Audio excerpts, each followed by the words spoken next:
found out was that the Collen Mashawana Foundation landed a 60 million rand contract from the IDT in the very same time frame in which Mashawana got involved in Malaka's Waterfall property. And he wasn't just involved in the construction project. We saw financial records proving that Mashawana was channeling money into Malaka's new house. One of Mashawana's many entities transferred roughly 100,000 rand to a service provider working on Malaka's house. This happened in July 2024. At this point, the IDT was processing bids it had received from hundreds of non-profits to run employment schemes funded by government's Expanded Public Works Program, or EPWP.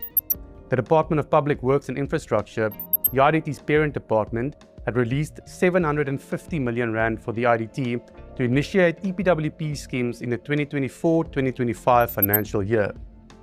The IDT, in turn, solicited bids from charitable organizations to run employment schemes on behalf of the IDT. Here, things get especially dodgy. Shortly after Mashawana made that first contribution towards the IDT CEO's property, the IDT awarded the single largest chunk of the EPWP budget to none other than the Collen Mashawana Foundation. Some IDT insiders and public works officials were shocked. The Collen Mashawana Foundation had no track record in running an employment scheme of this magnitude, yet it somehow trumped more than 400 NGOs to clinch by far the largest piece of the EPWP budget. The program kicked off in August 2024. The Collen Mashawana Foundation was tasked to manage and pay nearly 1,800 workers in Limpopo, the Free State, Northwest, KZN and Gauteng. EPWP workers typically collect rubbish in public spaces, work at schools and clinics, and do similar bits of manual labor. For this, they were supposed to earn between 1,300 and 1,700 rand per month, depending on how many days they worked.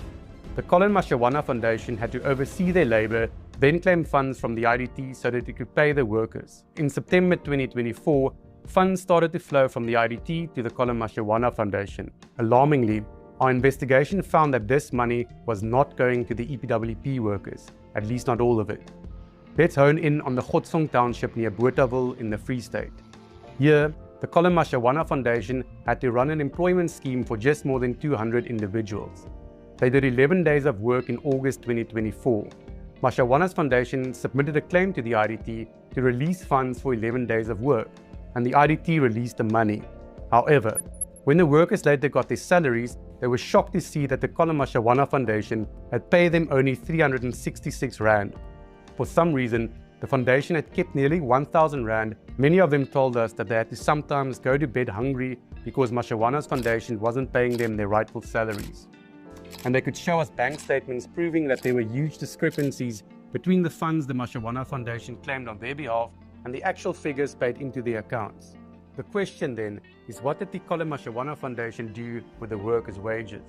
Is it fair for us to at least suspect that some of these funds were being diverted to the IDT CEO's Waterfall property? Hello everyone, and welcome to my channel. So businessman and philanthropist Collen Mashawana, who is also Thembi Seete's baby daddy for those that don't know, has been making headlines after his urgent court application against the Daily Maverick completely backfired. Collen was trying to stop the publication from reporting further on allegations linking him to a 16 million rand mansion in Waterfall Country Estate EPWP contract, as well as from hosting their event to discuss the matter. The Johannesburg High Court wasn't having it. The judge struck his urgent application off the roll and even ordered him to pay legal costs. Now, this whole saga started after Daily Maverick reported that Collen's foundation allegedly helped suspended IDT CEO Tebogo secure a 16 million rand mansion, while his foundation received a 2-year EPWP contract worth 60 million rands, despite having no previous experience in managing an employment initiative of this magnitude. Collen has denied wrongdoing and argued that his reputation has been dragged, especially after the publication made a reporting error which they corrected within minutes. While Daily Maverick is celebrating the court ruling, saying it's a victory for press freedom, it's a huge blow for Collen. The very same reporting he desperately wanted to stop will continue, and his name is all over the headlines again, not for building houses or any of his philanthropic projects. The question is Collen Mashawana genuinely trying to protect his reputation, or is this a case of the guilty are afraid,